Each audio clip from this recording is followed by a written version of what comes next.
Es posible que para muchos yo sea un predicador negativista o pesimista. Es posible que para muchos yo sea un predicador así pesimista.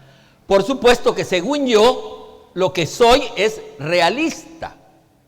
Yo espero que comprendamos la diferencia. Realista, yo espero que comprendamos esa diferencia. Por ejemplo, hoy inicio diciendo que la mayoría de creyentes, escúcheme bien esto, la mayoría de creyentes decimos que creemos en principios bíblicos que realmente no creemos. Y cualquiera pensaría que con lo que estoy diciendo soy negativista y pesimista, pero si lo que digo es la verdad, lo que soy es realista. Por favor, ya saben que en esta congregación hay que estar despiertos. Lo que soy es realista y estoy diciendo que la mayoría de creyentes decimos cosas que están en la Biblia, pero que realmente no creemos en ellas. Realmente no creemos en ellas. Muchas cosas que están en la Biblia y que nosotros las repetimos pareciendo que las creemos, pero en la verdad no las creemos. Y es posible que alguno está molesto y está pensando, ¿cómo es posible? Y lo voy a convencer mientras sigo hablando. Se sorprenderá al comprobar que esos aspectos que decimos que creemos, pero realmente no creemos, no son pocos. Pareciera que son pocos, pero no son pocos. Y de paso no son aspectos irrelevantes o aspectos que no son importantes, sino aspectos fundamentales, tanto en la Biblia como en la vida evangélica. Esos aspectos son fundamentales en la vida evangélica. La mayoría de creyentes no creemos, y aquí vienen las sorpresas, la mayoría de creyentes no creemos en el infierno. ¿Cuántos creen en el infierno? Por favor, si realmente usted tiene la idea de creer, yo estoy diciendo ahora que la mayoría de creyentes no creemos en el infierno, tal como está escrito en la Biblia, y los pocos que creen, lo creen a su manera. Creen, sí, algunos dicen, sí, yo creo en el infierno, pero creen a su manera. Dice que la mayoría de gente, ¿quiénes que, según los cuántos creen en el infierno? ¿Quiénes deberían estar en el infierno? Deberán estar en el infierno todos los que usted no quiere. Pero a los que usted quiere, no están en el infierno, aunque sean los más perversos de la tierra. ¿Por qué creemos en el infierno a la manera? Ya puede imaginar, usted ahí están velando a su hijo y en el asalto ese lo mataron. Se durmió, y lo mataron. ¿Y qué dice usted? ¿A dónde está? En el cielo. ¿Creemos a nuestra? Es una cosa rara, es una cosa terrible eso. Según la mayoría, el infierno en el día de hoy está vacío. Y el lago de fuego, espero que me entiendan por qué hago esa diferencia entre infierno y lago de fuego. El lago estará vacío y creen que estará vacío. ¿Por qué? Porque Dios es amor. ¿Y cómo es posible que un Dios de amor mande gente al infierno? No, por eso es que estará tanto el lago de fuego después como el infierno hoy estará vacío. Estoy diciendo de esas cosas que me hacen ser pésimo, que me hacen ser pesimista, que me hacen ser... ¿Y por qué pienso y digo que la mayoría de creyentes no creemos que hay un infierno como está escrito en la Biblia? ¿Por qué? ¿Por qué asevero semejante cosa? Porque no estamos haciendo nada para evitar ir al infierno. No estamos haciendo lo que deberíamos de hacer. Y le voy a dar una prueba bíblica. No es sobre de eso que voy a predicar, así que no se asusten. Solo estoy queriendo llegar a un punto. Mire lo que dice Gálatas capítulo 5, versículos 19 al 21. Vamos a sus Biblias, por favor.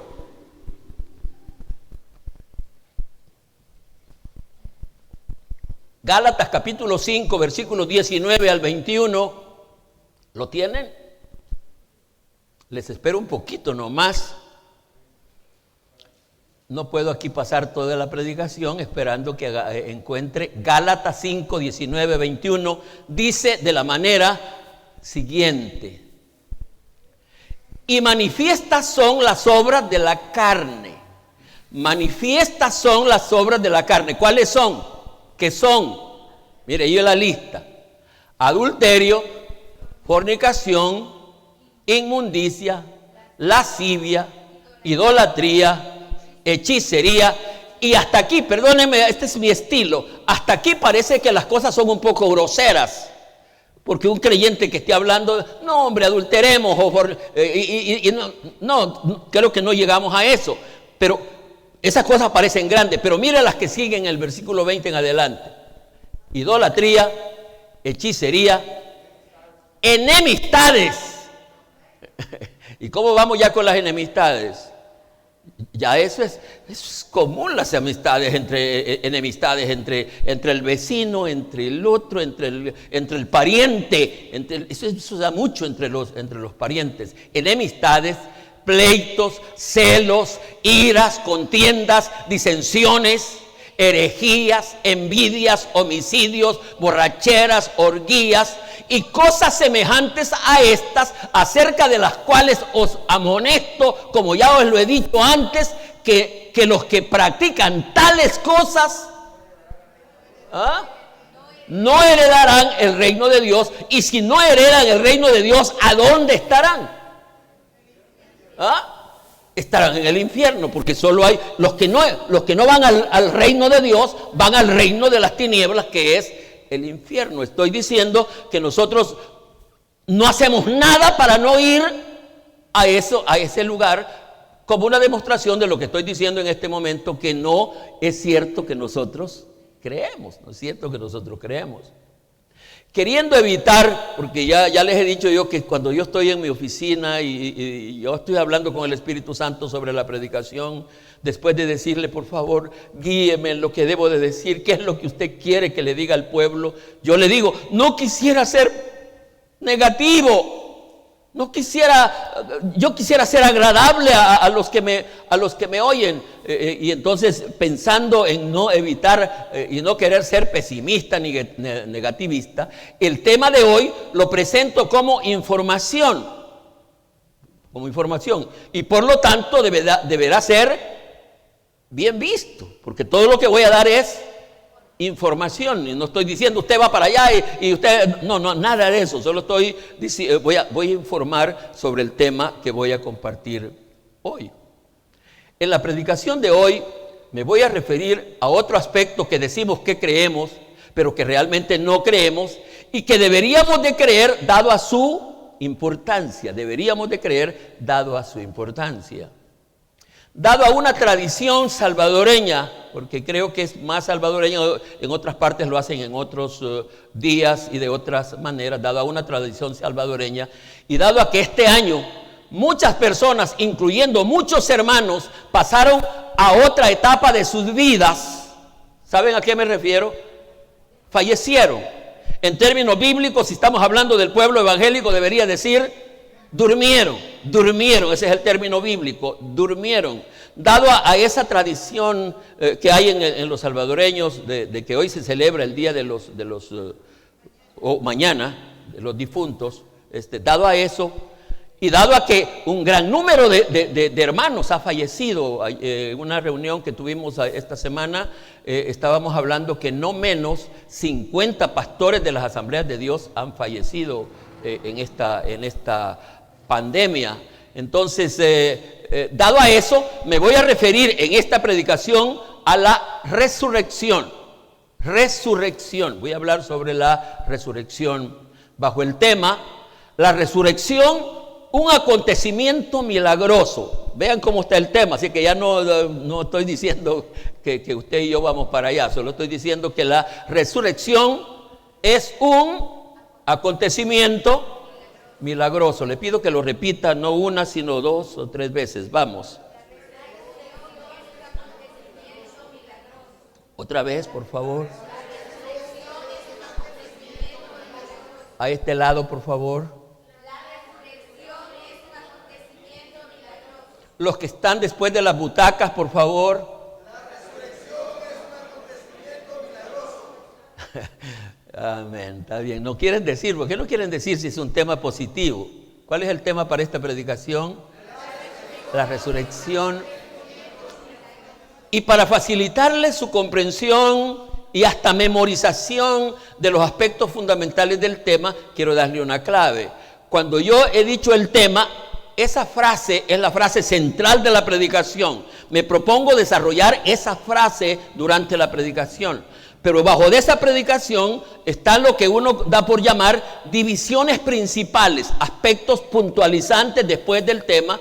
Y le pido que le ponga cuidado a esos aspectos puntuales después del tema, porque representan mis divisiones principales. Y cuando usted tiene el tema y esos puntos muy en orden como se los he presentado, usted tiene facilidad de poder recordar todos los aspectos de ese tema. Le estoy dando como una orientación para hacerlo. ¿Cuál es el tema para hoy? La resurrección es un acontecimiento milagroso. Amén. Así como presento este tema, esta predicación, como ya lo dije, será más informativa. Por supuesto que esa información vendrá de la Biblia, única fuente autorizada para hablar con autoridad, valga la redundancia, sobre temas tan fundamentales como este. Así que vendrá fundamentado en la palabra de Dios. Y de paso, cuando usted escuche cualquier comentario que no venga fundamentado en la palabra de Dios, no lo crea a primera vista. Es más, no lo crea, porque cualquier cosa que se diga debe de estar fundamentado en la palabra de Dios. ¿De acuerdo? ¿Estamos de acuerdo? Por supuesto que dado a mi responsabilidad de predicador, tengo la necesidad de hacer algunas aplicaciones en aquellos aspectos más puntuales. El primer aspecto a considerar es el vocablo milagro. Esta es mi primer división principal, diría. El primer aspecto a considerar es el vocablo milagro. Repitan, milagro. Milagro, ese es el primer aspecto que vamos a considerar. ¿Qué es un milagro o cómo se define un milagro? ¿Qué es un milagro? ¿Cómo se define un milagro? La gente sin mucho entendimiento califica de milagro cualquier cosa, y los milagros tienen una especificación especial. Nada, escuche bien este principio, nada que sea realizado por un ser humano, cae en la categoría de milagros. Nada que realiza un ser humano cae en la categoría de milagros. Un milagro se define como un acontecimiento. Esto sí hay que irle poniendo cuidado, es la definición de milagro, mi definición de milagro. Un milagro se define como un acontecimiento extraordinario y maravilloso que sucede exclusivamente por una intervención divina y por lo tanto no puede explicarse por las leyes regulares de la naturaleza. Lo voy a repetir. Estoy tratando de definir milagro. ¿Qué es un milagro? Un milagro se define como un acontecimiento extraordinario y maravilloso que sucede exclusivamente por intervención divina y por lo tanto no puede explicarse por las leyes regulares de la naturaleza. No tiene explicación. ¿Cómo es posible? ¿Cómo es posible que alguien que se le había destruido un órgano interno del cuerpo se vuelva a ¿Cómo es posible? Solo es posible a través de un milagro y no tienen explicaciones por las reglas naturales o regulaciones naturales. Estoy tratando de definir milagro. Y estoy diciendo cuál es el tema. La resurrección es un acontecimiento milagroso. Esto, explico, esto no quiere decir que cuando sucede un milagro no debe de haber intervención humana. No estoy diciendo eso, que no debe de haber intervención. Pero esa intervención únicamente es de carácter de medio y en ningún caso esa intervención es decisiva. Siempre que hay un milagro va a haber una intervención de un humano, pero esa intervención no es determinante. No es que si Él no está ahí no se podrá hacer el milagro. El milagro se va a realizar, si no es con Pedro, es con Juan.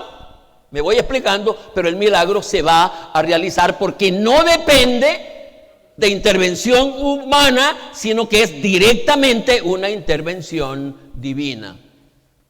En la Biblia se describen una serie de diferentes tipos de milagros, pero todos están en el contexto que acabo de definir. La Biblia es de milagros, pero todos esos milagros caen en este contexto, que quien lo realizó fue Dios. Hubo una intervención divina, aunque hubo un humano de por medio. Moisés tocó en las aguas del mar con la vara y el mar se abrió, pero quien abrió el mar realmente, amén, fue el Señor, fue Dios, fue el Señor Jehová, por supuesto. Todos los milagros son extraordinarios, pero hay algunos que pueden ser considerados como maravillosos, siendo uno de ellos la resurrección, amén. ¿Cómo se define la resurrección? Mi segunda división sería ¿cómo se define la resurrección? ¿Cómo se define la resurrección? Como es de comprender o de esperar, el tema de la resurrección es un tema amplio en la Biblia, es un tema que va de allá para acá.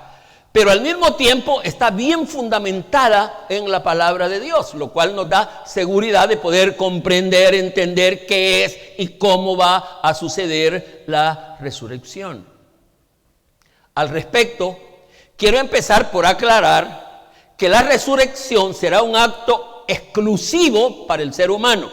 Es decir, que no todo lo que tiene vida y no todo lo que tiene cuerpo va a resucitar. La resurrección es exclusiva para los seres humanos, y que ratifica su inmortalidad y su eternidad, y que por el milagro de la resurrección el ser humano responderá delante de Dios por todos sus actos realizados en su vida terrena. Responderá delante de Dios por la resurrección, responderá delante de Dios el ser humano por todos sus actos realizados en su vida terrena.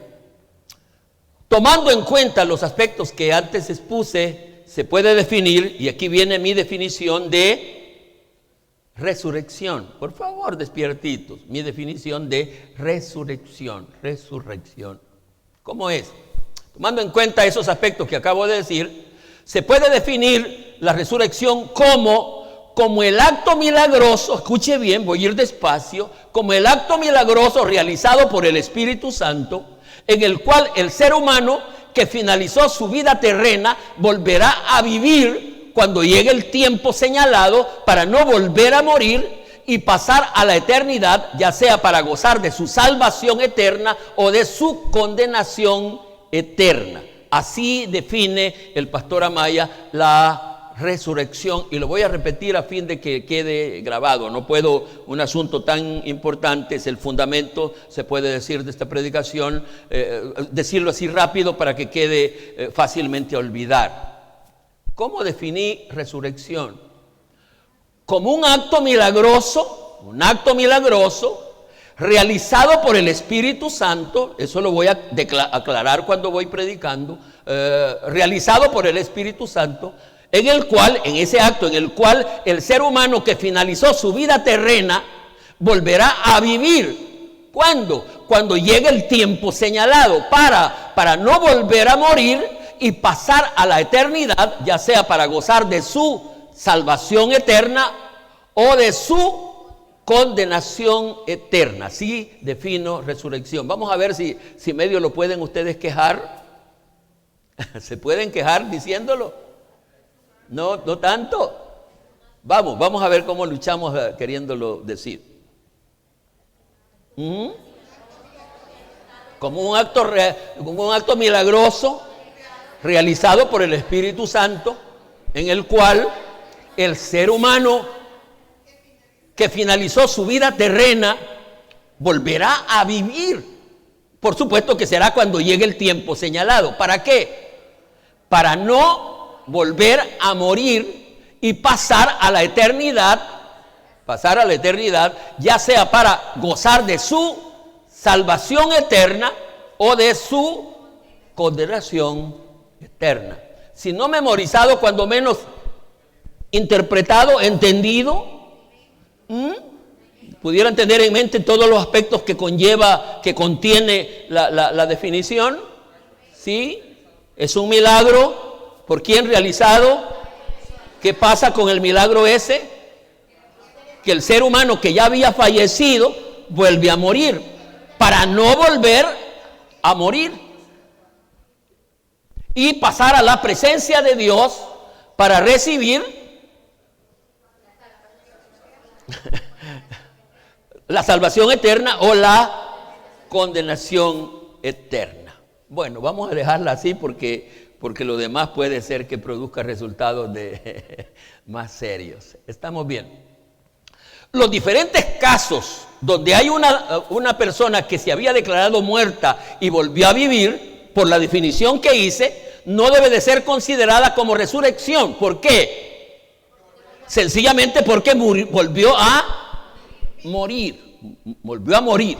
Toda persona y hay casos que ya vamos a considerar, entonces no puede ser considerada como resurrección. Han habido en los días de hoy, al otro día oí un testimonio de una persona que dicen que estuvo muerta y volvió a vivir. Yo creo que es posible. No digo que ese caso fue, porque hay casos que no pueden ser ciertos. La gente, queriendo ganarse un poquito de protagonismo, puede decir cosas que no son ciertas, pero yo creo que puede haber resurrección en el día de hoy. Es decir, puede haber alguien que vuelva a vivir en el día de hoy. ¿Cuántos creen eso? No lo creen. ¿Cómo no? Puede pasar, solo que no cae en la categoría de resurrección. ¿Por qué? Porque esa persona va a volver a morir y por eso no puede ser considerada como resurrección. Lamentablemente la resurrección cae en esos acontecimientos que decimos que creemos, pero que realmente no creemos.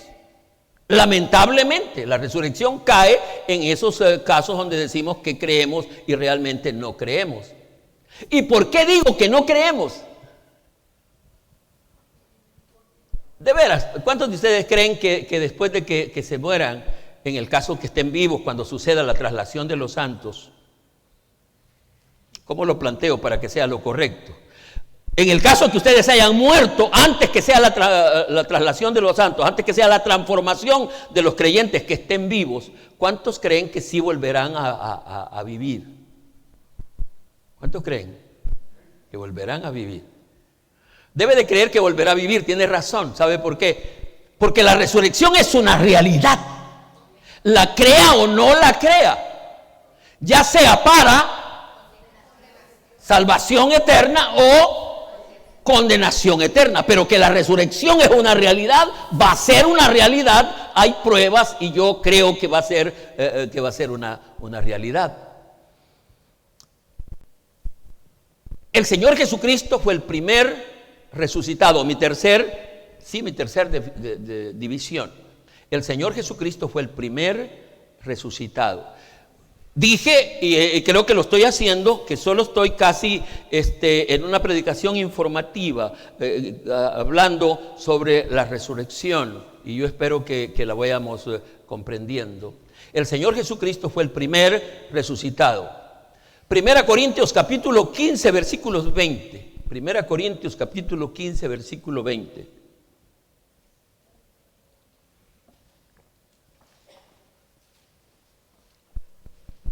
Hoy con esta nuestra nueva modalidad de nosotros que estamos usando todo Biblia, porque recordarán que antes yo presentaba todas esas lecturas aquí al frente de ustedes, pero que hoy no es así, en esta nueva forma no es así. Vamos a tener que hacer prácticas de fojeo de la Biblia para que ustedes con facilidad encuentren los pasajes que cito para que juntos podamos leer. Dije 1 Corintios capítulo 15, versículo 20. Dice: mas ahora Cristo ha resucitado de los muertos, primicia de los que durmieron es hecho. Primicia de los que durmieron es hecho. Me gusta este vocablo que toma Pablo, no solo en esta ocasión, para calificar la muerte física de un creyente como dormir. Me gusta eso. Pero el punto que estoy tratando ahora no es eso. ¿Cuál es el punto que estoy tratando? Que Cristo fue el primer resucitado. La primicia de las resurrecciones fue el Señor Jesucristo. Creo que todos sabemos que el vocablo primicia, ¿qué significa? Significa primero. Con lo cual se ratifica que el Señor Jesucristo fue el primer resucitado. El primer resucitado fue el Señor Jesucristo. Seguramente los lectores de la Biblia estarán pensando, pero hermano Marcos, antes de la resurrección del Señor Jesucristo hubo otros resucitados, tal es el caso, ayúdenme, Lázaro, el hijo de la viuda de Naín, ¿algo otro? Sí, seguro, y hay otros resucitados. Y yo creo que pueden haber resucitados en el día de hoy, pero hay otros. Tal es el caso de los que ya he mencionado. Pero como esas personas volvieron a morir, no debe de ser considerado como resurrección. No resurrección en su significado real y total. Por supuesto que este asunto de la resurrección del Señor Jesucristo tiene otras implicaciones, como es que su resurrección ratificó su divinidad. Ratificó su divinidad. Recordarán, yo espero que sí recuerden, que más de una vez les he dicho que interpreten el versículo 19 de 1 Corintios capítulo 15. Algunos van a estar recordando, les he pedido que interpreten el versículo 19 de 1 Corintios. ¿Qué dice? El cual dice: si en esta vida solamente esperamos en Cristo, somos los más dignos de conmiseración de todos los hombres. Voy a leerlo una vez más porque esto se los he explicado cuando hemos estado hablando de la necesidad de interpretar a la Biblia integralmente, en sus contextos, antes y después, porque de otra manera uno no va a entender. Pero hoy se presta para esta aplicación que estoy haciendo.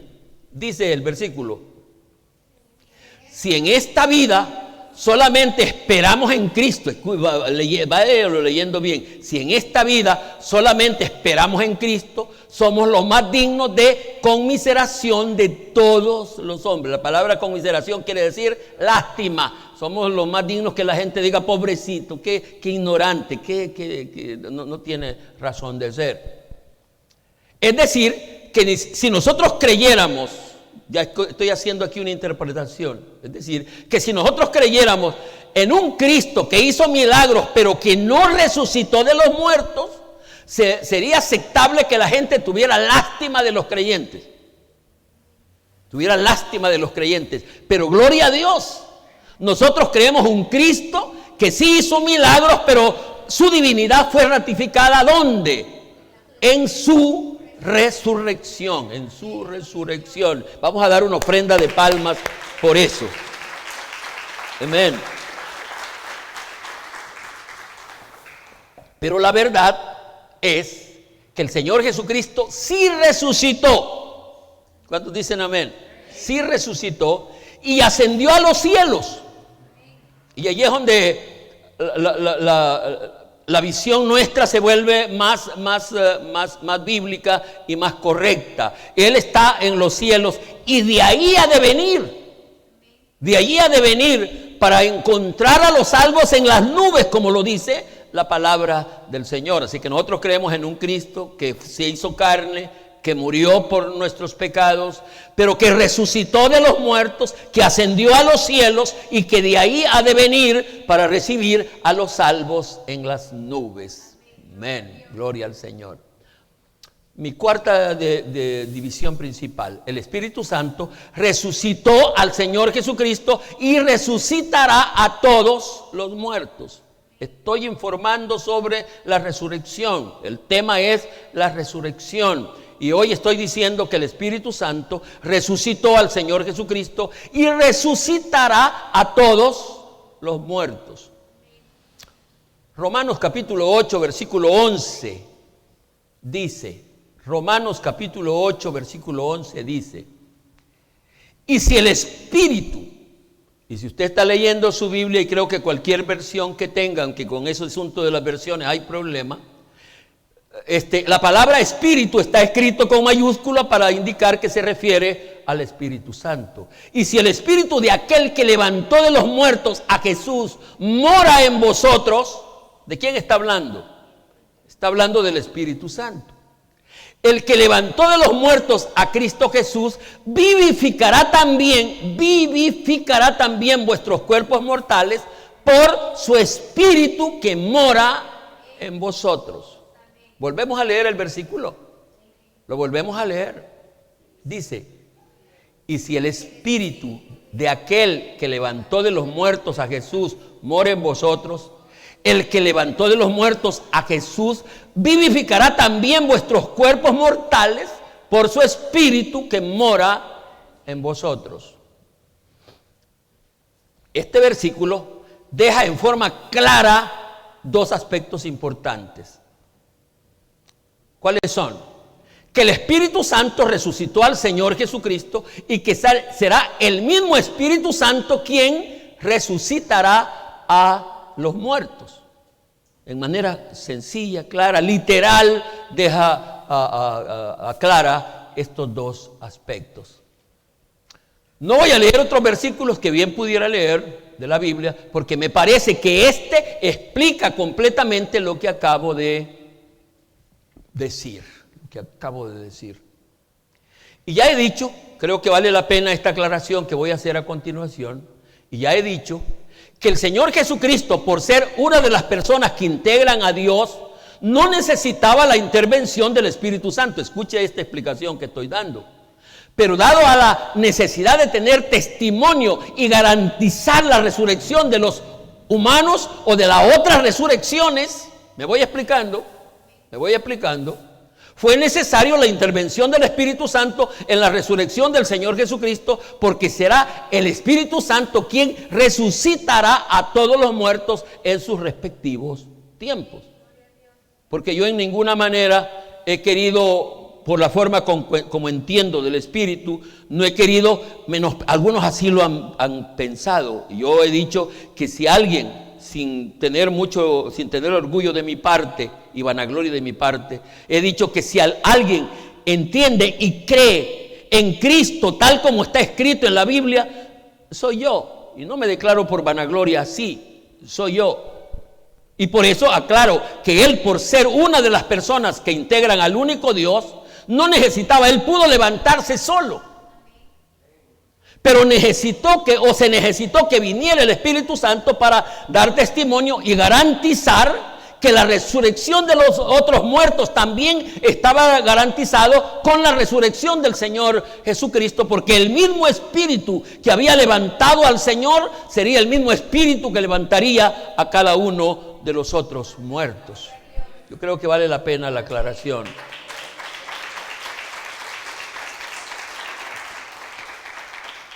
Los muertos en Cristo serán el primer grupo masivo de resucitados. Los muertos en Cristo será el primer grupo masivo de resucitados. Mi división principal. Dice 1 Tesalonicenses capítulo 4 versículos 14 al 16. 1 Tesalonicenses 4, 14 al 16. Dice: tampoco queremos, hermanos, que ignoréis acerca de los que duermen. Y aquí Pablo vuelve a tomar esta palabra de los que duermen.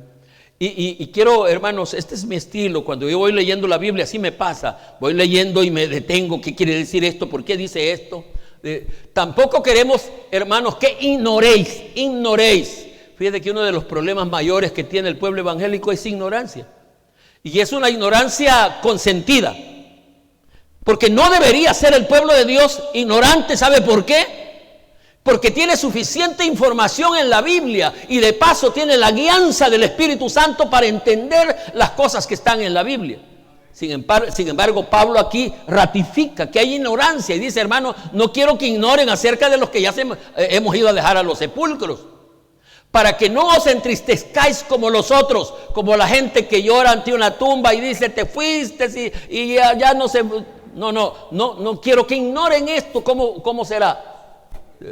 Como los otros que no tienen esperanza, porque si creemos que Jesús murió, y vamos creyendo, y resucitó, y creemos, así también traerá Dios con Jesús a los que durmieron en él.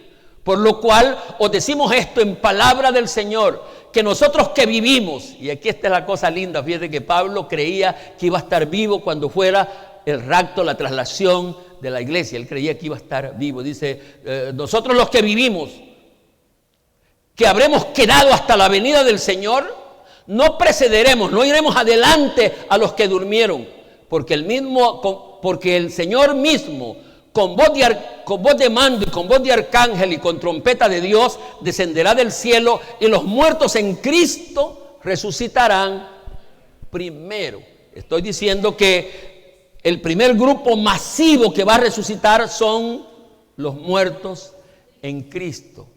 Por supuesto que aquí es donde yo tengo debilidad y tengo necesidad y tengo de todo, hermanos, de aclarar estos asuntos. Porque los muertos en Cristo no solo son aquella gente que levantaron la mano o que dicen que son evangélicos. No. Estos muertos en Cristo, como yo lo digo en el manual de doctrina de la congregación, los muertos en Cristo, para reducirlo en frases, yo digo que un muerto en Cristo es uno que murió siendo vivo.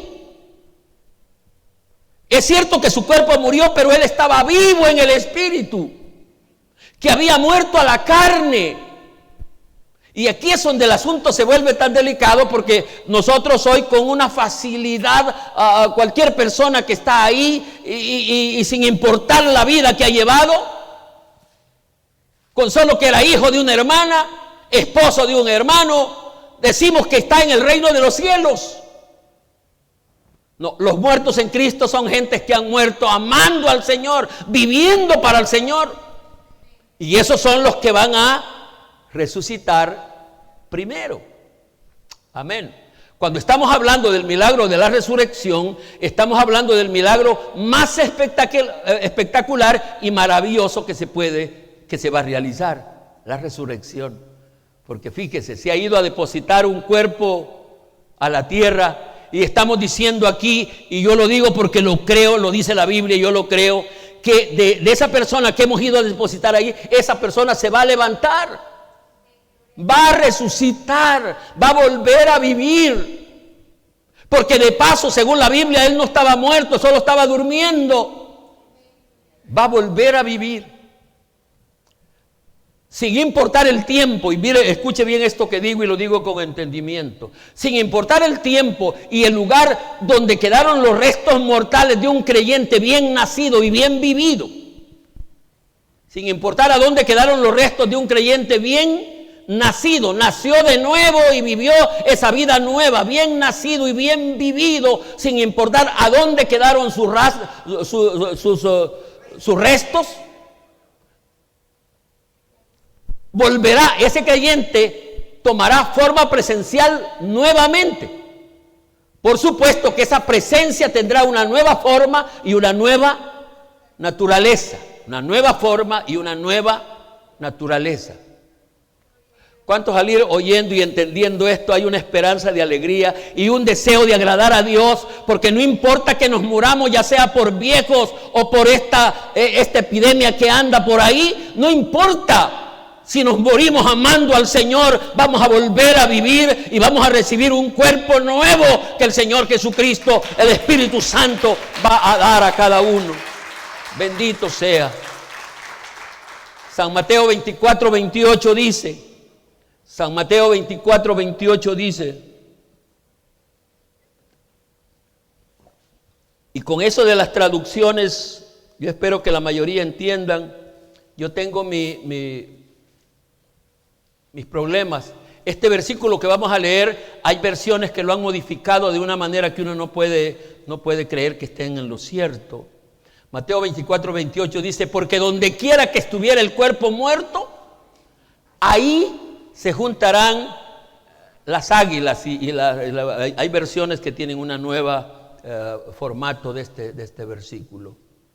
1 Corintios 15:42 al 45 dice: así que en la resurrección de los muertos, debería decir el versículo, así que entre la sepultura de un muerto y la resurrección del mismo, se siembra en corrupción, porque así sembramos el cuerpo, así enterramos en la tierra el cuerpo cuando lo vamos a enterrar. Se siembra en corrupción, resucitará en incorrupción. Ojalá que fuéramos despacito para ir entendiendo. Se siembra, el cuerpo que estamos dejando allí es corrupto, se va a corromper, se va a podrir. Seguro que sí, eso no lo entendemos, pero va a levantarse, se va a resucitar en incorrupción. Es decir, que el nuevo cuerpo que va a recibir la persona es incorrupto, no se va a poder corromper. Se siembra en deshonra y resucitará en gloria. Se siembra en debilidad. El cuerpo que hemos ido a dejar ha sido un cuerpo débil. Murió de una enfermedad cualquiera que sea. Pero de ese cuerpo débil se va a levantar un cuerpo glorificado. Resucitará en poder. Se siembra en cuerpo animal, resucitará cuerpo espiritual. Hay cuerpo animal y hay cuerpo espiritual. Todos los muertos resucitarán. Todos los muertos resucitarán. Acabamos de hablar sobre que los muertos en Cristo resucitarán primero. Hoy estoy diciendo todos los demás muertos van a resucitar. Apocalipsis capítulo 20, versículo 12. Apocalipsis 20, 12. Dice: y vi a los muertos, grandes y pequeños. Fíjense, si no tomaran cuerpo, no se verían. Pero aquí dice: y vi a los muertos, grandes y pequeños. ¿Qué idea les da la palabra grandes y pequeños? Que allí no hay nadie que no va a poder comparecer ante esa cita. No va a haber nada. Grandes y pequeños se refiere a personas comunes, con personas poderosas en cualquiera de las áreas, porque hay personas poderosas en la política, en la economía y en cualquier otra área. Sin importar, va a estar de pie delante de Dios, y los libros van a ser abiertos. Y otro libro fue abierto, el cual es el libro de la vida. Y aquí hay cosas que yo me he preguntado: ¿para qué debió o debía o debe estar ahí en ese tribunal, en el gran trono blanco, el libro de la vida y los otros libros? ¿Para qué?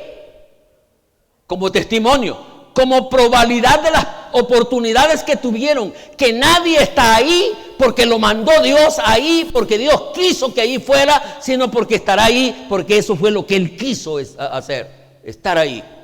Y el versículo que estamos leyendo, vamos a regresar a él, dice: de pie delante de y los libros fueron abiertos, y otro libro fue abierto, el cual es el libro de la vida.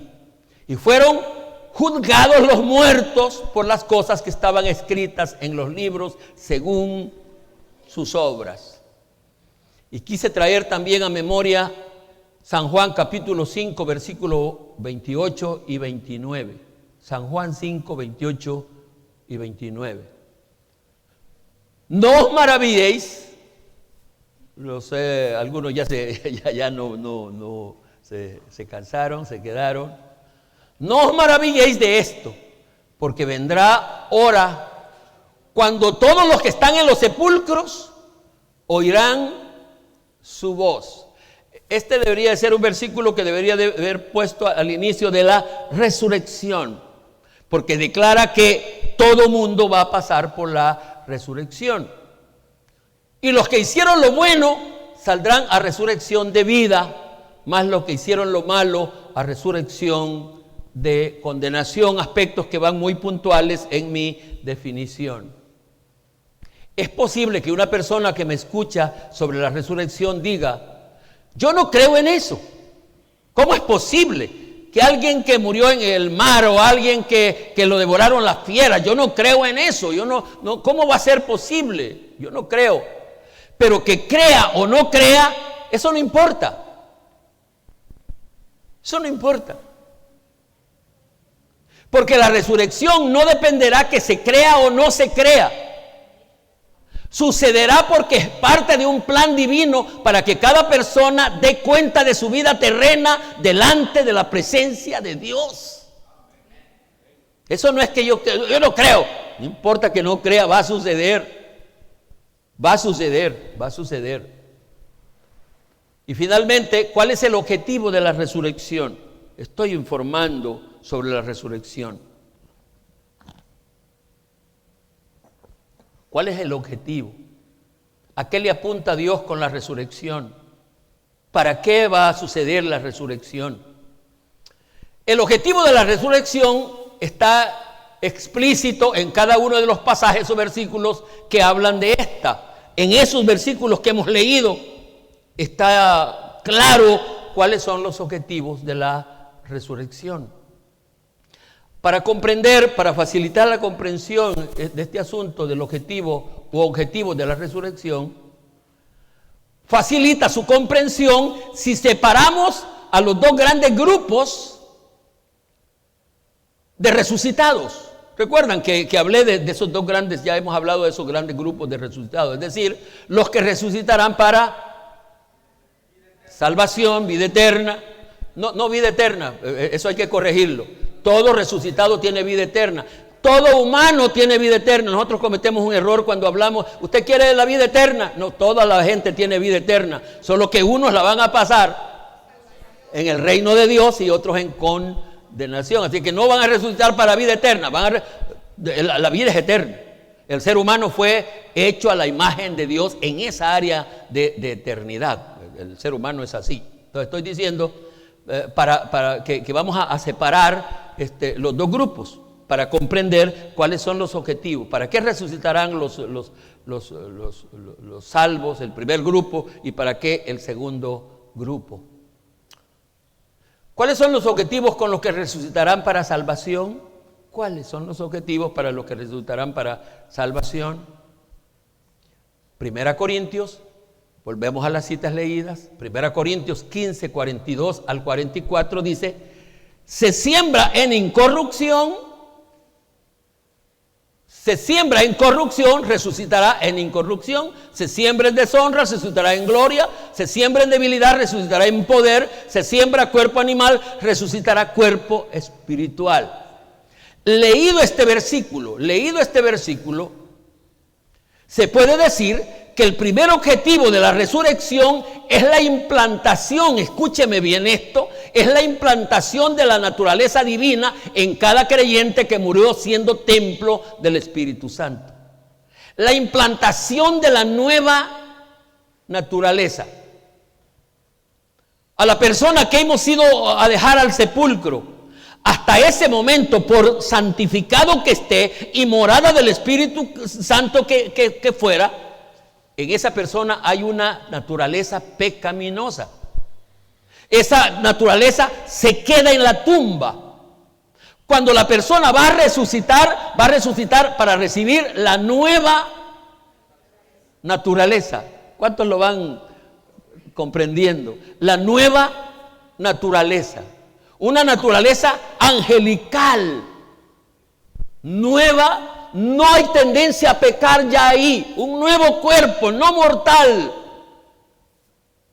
Se puede decir que por la resurrección y por esa implantación de la naturaleza divina, el creyente resucitado será como un ángel. Así dice la Biblia. Seremos como ángeles. Seremos como ángeles. Pero especialmente ese creyente verdadero, en su resurrección y por la resurrección, se parecerá al Señor Jesucristo, hasta que todos lleguemos a la semejanza del Señor Jesucristo. Por supuesto que en esa de la resurrección ha habido mucho comentario y mucha pregunta que yo considero irrelevante, no la considero importante, porque hay cosas que se dan por hecho. La gente dice, ¿nos vamos a conocer? Yo soy de los que creo que no. El único que va a ser conocible es el Señor Jesucristo. Vamos a tener conciencia, yo digo que sí, de ciertas cosas. Vamos a tener conciencia no del mundo que dejamos, sino vamos a tener conciencia del mundo que recibimos. Amén. Por supuesto que en el caso mío, es parte de la formación que el Espíritu Santo creo me hace. Yo no me preocupo en que si allá nos vamos a conocer, yo me preocupo, tengo aflicción de espíritu, porque quisiera que el día que muera, si la venida y la traslación de los santos no fuera hoy, que todavía estoy vivo, y si yo muriera, mi gran anhelo no es que va a pasar allá después de la resurrección, sino morir amando al Señor en manera que garantice que cuando sea la resurrección de los muertos me voy a levantar en esa primera resurrección. Lo demás no me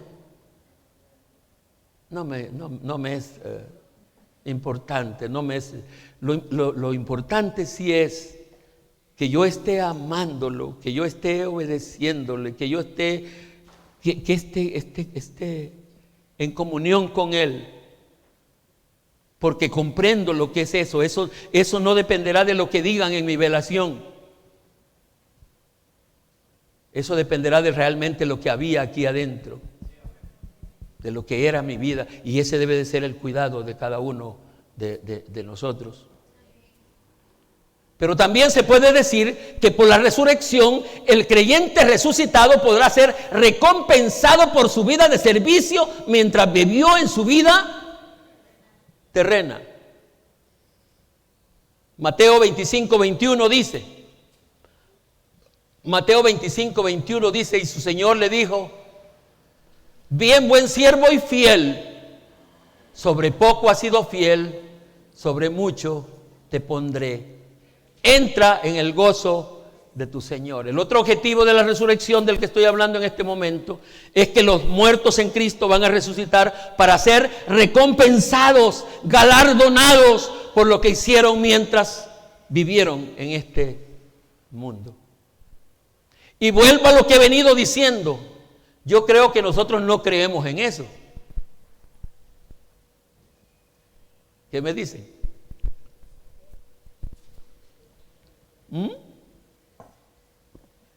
¿Cuántos creen que los creyentes en la resurrección, después de la resurrección, van a ser galardonados por lo que han hecho mientras vivieron en la tierra? ¿Cuántos creen? ¿Por qué es que no quieren decir que creen? ¿Por qué se hacen incrédulos ahora?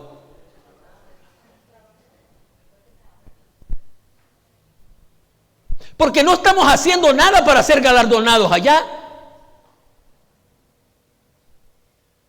Pero no estamos haciendo nada ni para las cosas de nosotros. Yo tengo algunos compromisos conmigo mismo y en mis devociones internas o personales. Y estos días recibí una aclaración que he leído la Biblia varias veces, leyendo varios capítulos todos los días, pero este año, que hubiera podido leer más Biblia, al final, al principio de enero, dije, no, hoy solo voy a leer algunos versículos que algunas páginas publican como el versículo del día, y así tengo unas 4 páginas en las que leo 4 versículos todos los días. Bueno, lo primero que hago es eso. Y un día de estos, yo estaba preocupado, apenado, porque no había leído el versículo y andaba haciendo, o los versículos, y andaba haciendo otras cosas. Y el Señor habló a mi corazón y me dijo, ¿y esos versículos crees que son para mí? Me dijo. Esos versículos no son para mí, son para vos, me dijo. el interesado en leerlos, sos para tu bien. Con eso no me estás haciendo nada a mí, solo me estás demostrando que sí querés agradarme, pero esos versículos son para ti. Y a lo que voy es que algunas veces ni esto de venir al culto es para servir al Señor. ¿Para qué cree que viene al culto usted? Para edificarse usted mismo. Pero uno dice, pero ni para esto venimos al culto. Como un comercial que hay de una señora, una muchacha que tiene problemas con los pies, que no puede caminar los pies, y hay uno que la lleva de arrastrar y así venimos nosotros al culto. Ni para eso, tan siquiera. Y no oramos. ¿Y por qué no ora? Si esta oración es para usted. ¿Por qué no lee la Biblia? Es para usted. Tal vez donde ya entra a servirle al Señor es cuando le servimos a la demás gente. Y vamos allá y hacemos esto. Le servimos al Señor. Y fíjate que aquí está lo serio. Aunque usted no crea que se va a morir, porque la mayoría de ustedes no creen que se van a morir. No me diga que sí, si usted solo va a creer cuando ya esté muerto. Pero uno no cree. Te vas a morir vos menos yo.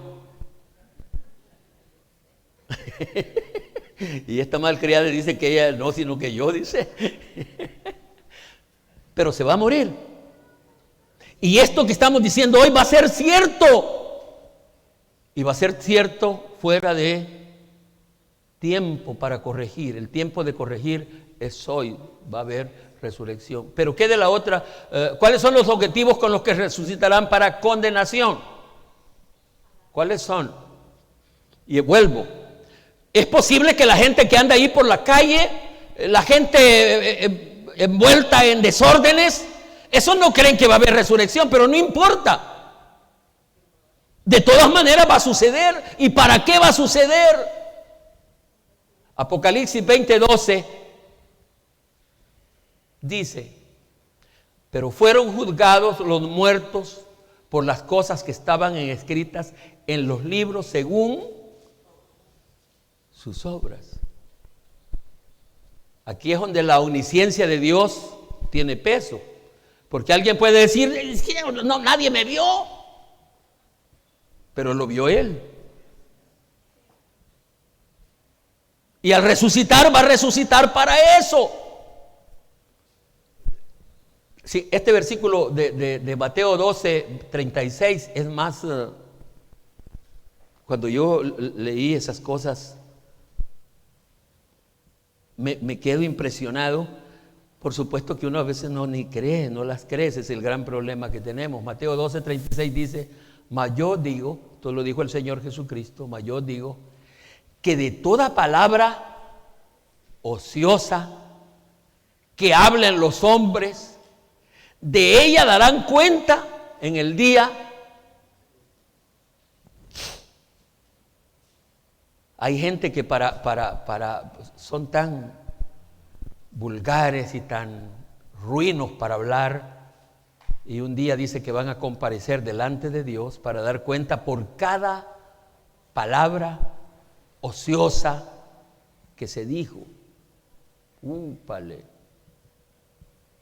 El objetivo de la resurrección de todo inconverso es para que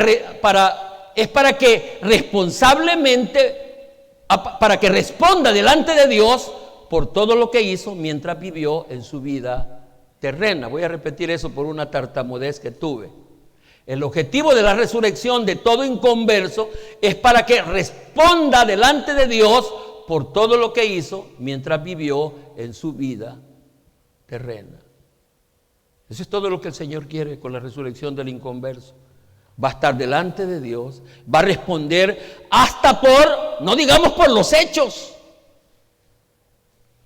va a responder hasta por las palabras ociosas que dijo. Aquí estoy con esta predicación que quise que fuera informativa. Y yo espero que hayan atendido las informaciones que he dado. Vamos a ver si podemos recapitularlas. ¿Cuál es el tema de hoy?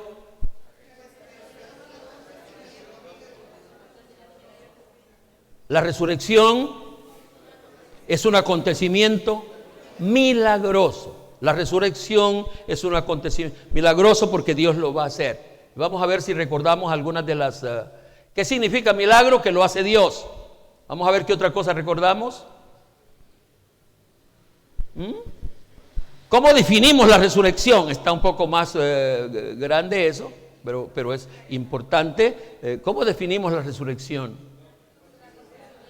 Como un acontecimiento realizado ¿por quién? Por el Espíritu Santo, a través del cual volverá a la vida toda persona que ha muerto, ha dormido, como dice la Biblia. Para no morir jamás y para ser presentado delante de Dios y dar cuenta por lo que hizo mientras estaba en el cuerpo. ¿Quién resucitó al Señor Jesucristo? El Espíritu Santo. ¿Para qué no podía el Señor Jesucristo resucitar de sí? ¿Cómo no? Podía y pudo, pero para dar testimonio de que el Espíritu Santo es el que va a resucitar a los otros muertos, fue necesaria su intervención. ¿Quiénes resucitarán primero? Los muertos en Cristo resucitarán primero. Y ya vimos para qué. Nueva naturaleza, parecernos a los ángeles, recibir recompensa por lo que hemos hecho, pero también se van a levantar todos los demás muertos. ¿Para qué? Para dar cuenta de sus vidas, de sus hechos, mientras vivieron en el cuerpo. Vamos a dar una ofrenda de palmas.